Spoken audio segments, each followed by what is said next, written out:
Peguei minha esposa na cama com meu melhor amigo. Você não vai acreditar no que aconteceu. O sábado começou como tantos outros.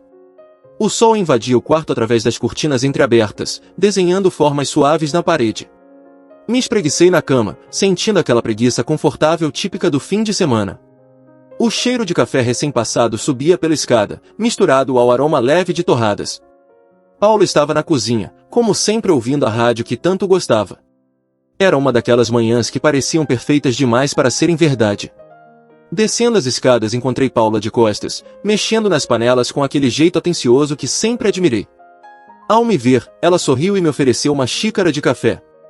Sentamos juntos, conversando sobre planos simples para o dia, supermercado, uma caminhada no fim da tarde. Ela parecia tranquila, carinhosa como sempre. Não havia nenhum sinal do que estava por vir. Enquanto tomávamos café, o celular dela vibrou em cima da mesa. Paula pegou o aparelho rapidamente, lançou um olhar rápido para a tela e o virou para baixo, bloqueando em seguida. Um gesto corriqueiro talvez, mas naquele instante algo pareceu diferente. Um leve tremor em suas mãos. Um brilho estranho nos olhos. Tentei ignorar. Todos temos nossos segredos, pensei. Coisas que preferimos não dividir, e isso sempre fez parte do respeito mútuo que construímos. Naquela tarde combinei com João, meu melhor amigo desde o colégio, de jogarmos uma partida de tênis no clube. Nossa amizade era antiga, sólida, construída em anos de convivência e confiança. Mas assim como Paula, ele também parecia diferente. João estava mais calado do que o habitual. Evitava meu olhar, respondia com frases curtas e forçava sorrisos. Ele, que sempre tinha uma piada na ponta da língua, parecia outro homem. Perguntei se estava tudo bem e ele apenas murmurou que estava cansado. A partida foi breve, sem entusiasmo, e ele se despediu apressadamente dizendo que tinha um compromisso urgente. Voltei para casa com um aperto no peito. Uma inquietação silenciosa se instalou em mim. Algo estava errado, eu sentia isso, mas não sabia o que. Ainda assim não fazia ideia de que minha vida estava prestes a desmoronar. Aquela noite foi diferente. Mesmo cansado, o sono não vinha. Paula já havia ido dormir, respirando suavemente ao meu lado. Mas a inquietação dentro de mim crescia. Algo naquele dia não fazia sentido, o olhar dela ao esconder o celular, o jeito distante de João. Tudo aquilo formava um nó apertado no meu estômago. Pela primeira vez em 6 anos de casamento, algo me empurrou para atravessar um limite que eu jamais cogitei ultrapassar, mexer no celular de Paula. Levantei da cama devagar tentando não acordá-la. O coração batia acelerado como se soubesse que estava prestes a enfrentar algo irreversível. Peguei o aparelho dela do criado mudo e fui até a sala. Me sentei no sofá com as mãos trêmulas. O desbloqueio foi simples, eu conhecia sua senha. Aquilo doeu mais do que imaginei. Comecei a vasculhar as mensagens. No início tudo parecia normal. Conversas com amigas, grupos de família, mensagens de trabalho. Mas então vi o nome de João. Havia um histórico extenso entre os dois. Rolei para cima, lendo trocas aparentemente inocentes, piadas, comentários triviais. Mas algo na frequência e no tom das mensagens me deixou alerta. Continuei lendo e as palavras foram se transformando. Emojis com duplo sentido, frases ambíguas e apelidos carinhosos. Então mensagens mais recentes surgiram. Flertes descarados. Senti sua falta ontem, a noite passada foi inesquecível. Senti meu sangue gelar nas veias. As mensagens se tornaram íntimas demais para serem apenas uma amizade. E então vieram as fotos. Fotos dela, nua. Na nossa cama. No nosso quarto. Meu estômago revirou. A sala parecia girar. Cada imagem era como uma facada. Tudo que eu conhecia, tudo em que acreditava, estava sendo destruído diante dos meus olhos. Meu melhor amigo. Minha esposa. Na nossa casa. Ouvi passos suaves. Paula apareceu na porta da sala, surpresa por me ver ali com o celular dela nas mãos. Está tudo bem? Perguntou percebendo meu estado. Levantei os olhos para ela, engolindo em seco. Eu li suas mensagens com o João. O pânico tomou conta de seu rosto. Ela ficou pálida, os olhos marejaram. As palavras engasgaram em sua garganta. Eu posso explicar. Levantei a mão interrompendo-a. Eu não queria explicações. Queria entender como chegamos até ali. O silêncio entre nós era sufocante. Paula tentou se aproximar, mas eu recuei. A dor era muito recente, muito viva. Tudo em que eu acreditava havia sido destruído em minutos. Ela, tremendo, começou a falar entre soluços.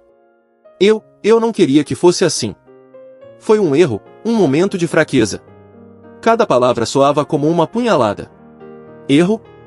Foram mensagens, encontros, fotos. Não era um deslize, era uma escolha, repetida, planejada. Foi traição. Por quanto tempo isso acontece? Perguntei tentando controlar a raiva. Ela hesitou, desviando o olhar. Alguns meses, disse quase num sussurro. Meses.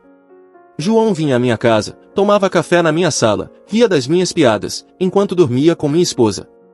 Me levantei com o celular ainda na mão. Preciso sair daqui, murmurei. Por favor, não vá. Podemos conversar. Eu errei, mas ainda te amo. Ignorei. Peguei a chave do carro e saí sem olhar para trás. A noite estava fria, mas eu não sentia nada além de vazio. Dirigi sem rumo por um tempo até parar na frente da casa de João. Bati na porta com força. Ele demorou a atender.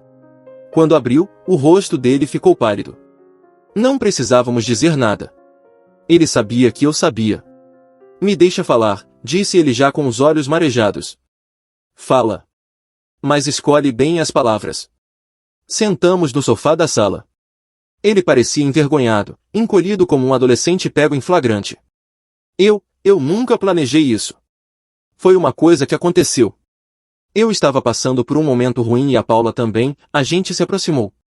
E decidiu foder minha vida? Retruquei sem conseguir conter a raiva. João abaixou a cabeça. Eu me arrependo. Todos os dias. Eu não queria te machucar. Mas machucou. E profundamente. Me levantei. Olhei para ele uma última vez.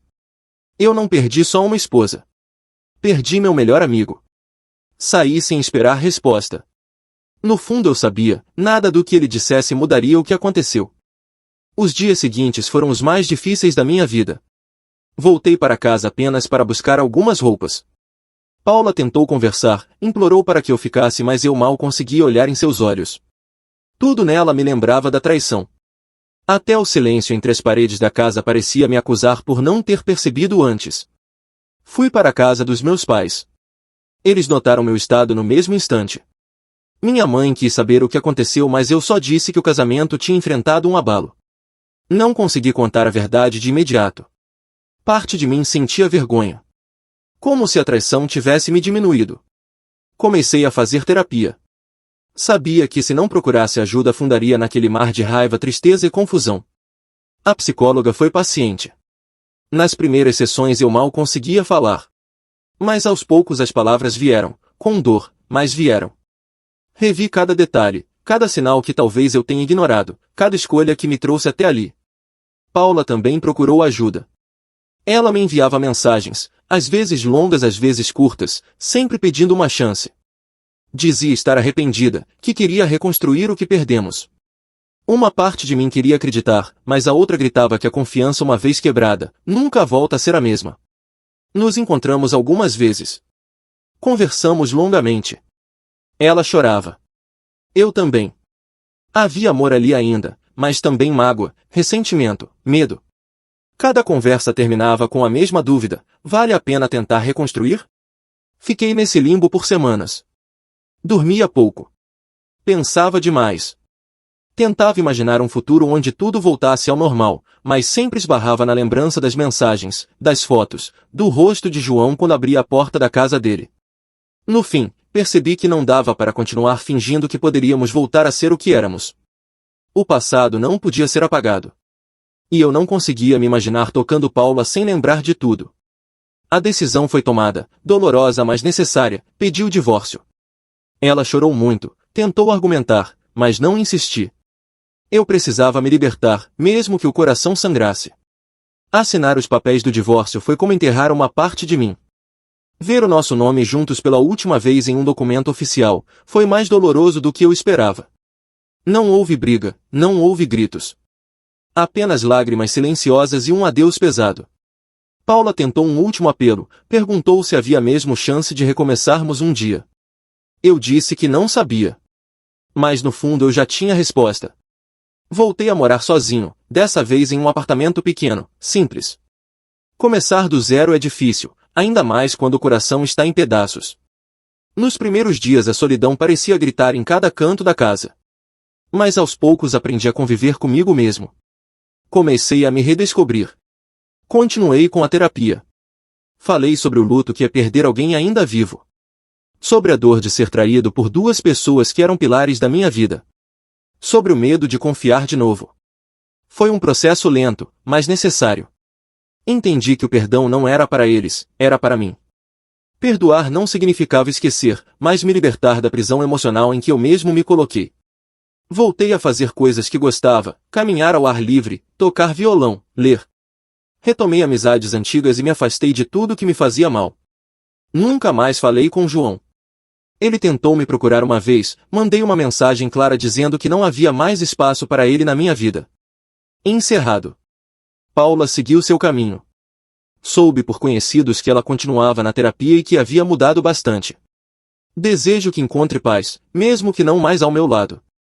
Hoje olho para trás e vejo não só a dor, mas também o quanto cresci. A traição destruiu o que eu era, mas permitiu que eu renascesse mais forte, mais consciente, mais inteiro. Não sou mais o mesmo homem que acordou naquela manhã achando que tudo era perfeito. E por mais que tenha doído, talvez isso tenha sido necessário. Esta não é apenas uma história de traição. É uma história de sobrevivência. De reconstrução. De recomeço. E agora finalmente posso dizer, essa é a minha nova jornada. Gostou do relato? Gostaria de saber sua opinião nos comentários. Inscreva-se no canal e continue assistindo mais relatos clicando em um dos vídeos que está na tela.